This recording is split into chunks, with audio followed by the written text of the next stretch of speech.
What I noticed through helping, myself and a lot of women come into this feminine energy, this kind of like divine mother love, unconditional love, and this has been my journey and still is like, how can I give all of the love that I give to this man and this person, this client, to myself? Because it's so easy to give love and compassion to other people, but really it has to come from within here. And I just went through a session with one of my beautiful friends, Katia, and she does gene keys activations, and she kind of took me through a 2 parts integration, which I actually guide my clients through, so it's quite nice to receive. And what I was kind of realizing was on this journey of spiritual growth and ascension, and moving beyond the physical 3D, coming into that light body, energy body, as we ascend as spiritual beings having a human experience. I was noticing I'd lost this kind of divine mother energy, and I'd gone more towards kind of being a spiritual teacher. And I think was my ego a little bit, my spiritual ego.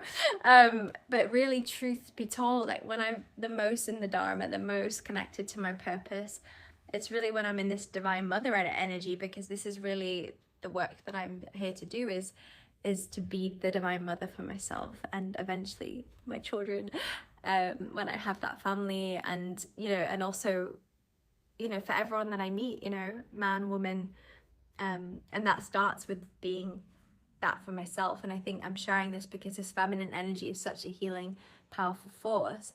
But often or not, when we're in the head or in the spiritual ego, we lose that connection to the divine feminine, because we're a lot of the time when we're working with teachers, or like, I know for me, my own spiritual teacher, I've been working with him the last year. We start to kind of adopt, or through osmosis, like receive the transmission that they give us, and then we start to kind of, the transmission of what they've transmitted to us, we start sharing, and it's beautiful. That's how kind of we learn and integrate. But then after a while, we have to come back into our own embodiment. And I really believe our Dharma, it's better to do somebody else's Dharma imperfectly than your Dharma perfectly. And I think for me, I've noticed even with boyfriends that have been coaches, or all the things that I've done in my life, from podcasts to women's circles to retreats to coaching, all of these things, and like what brings me the most joy is, for sure, running retreats and holding sacred space, but really bringing women together for these kind of like circles where we're all equal, we're all learning from one another. And yes, I'm maybe guiding and facilitating, but there is a synergy of like, we're in this together, and this kind of divine mother energy of like, we're all coming into that greater level of compassion for each other through being in our hearts, and through just realizing we're all in this kind of journey, this wild journey together. And it's like, no one's got it figured out, definitely not me. And sometimes my ego likes to pretend that I do, but actually, humbly, I really don't. I'm like, every day is a new day. I'm like a child learning new things. And for sure, there's some like truths that we can receive, and we can integrate, and we can share from our own lived embodied experience. And I'm simply here to be a vessel of love and truly transmit that through my own heart. And this is the head to the heart movement.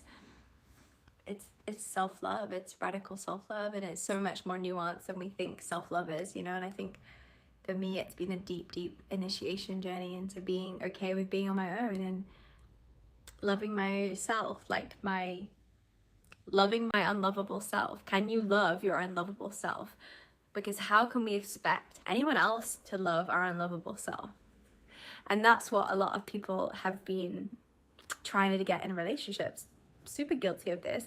I've expected my partner to love my unlovable self because I didn't know how to love my unlovable self.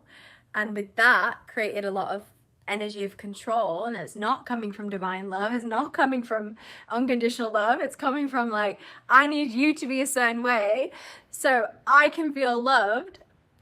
And it's completely coming from this manipulative, controlling, I don't want to judge myself. I have compassion for this part of me that can be like that. But it's this, yeah, this fear of not being loved. And how can I expect anybody else to love those parts of myself when I've not been loving those parts of myself? So knowing this now and having this greater awareness, hopefully a little bit anyway, I'm like, okay, this is the things that I struggle with. These are my shadows, you know, this is my unlovable self, excuse me, that I struggle to love sometimes. And because this pattern runs so deep, it's like, you know, every relationship we get it, and whether it's a business or a friendship or intimate relationship is helping us see these parts of us that we believe to be unlovable. And hopefully we have people in our lives that can mirror this back to us with love and compassion. So when these patterns are playing out, we can see, oh my God, I'm doing that thing where I'm trying to make them like me so I can love them. But the reason why I fell in love with them is because they're not like me. They're completely not me. And yeah, this is what I've been moving through and just been so humbled by it. And it's like, yeah, how can I give that love and compassion back to myself each time? And that's where I can really give that place of unconditional love to other people and love my unlovable self. And I really believe the Dharma, the Head to the Heart movement, is loving my unlovable self, and through sharing the parts of myself that I think are lovable, hopefully you can love your unlovable self too, and we can laugh at it together. And yeah, just know that we're perfectly imperfect, and the journey home is integrating the head and the heart, the light and the dark, the parts of us that we feel are unlovable. And when we meet someone that can see us and love us in all of those parts, that's really when we can come into that union, that inner union, and then therefore the outer union, which is the masculine and feminine, the twin flame, the soulmate. And that's my prayer for you all and for myself, for you and for me. So can you love your unlovable self? And can you talk about it and share it with people that you feel safe with?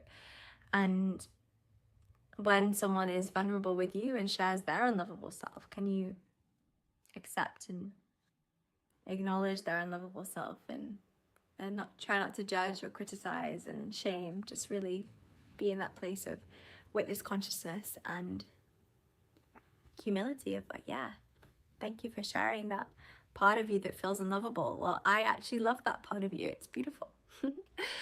And yeah, that really is so magical when we can feel that love. Thank you so much for listening. I shared in my kind of link in the bio at the top, there's a way that you can support my work. If you would love to support my offerings, I really appreciate any support. And you can go buy me a coffee, which is like a donation based way to kind of share your love. And for anyone that donates, just so grateful, and I'm so appreciative, and this helps me support my business and my Dharma to flourish, and so I can be nourished and share this love with you. So thank you. Much love.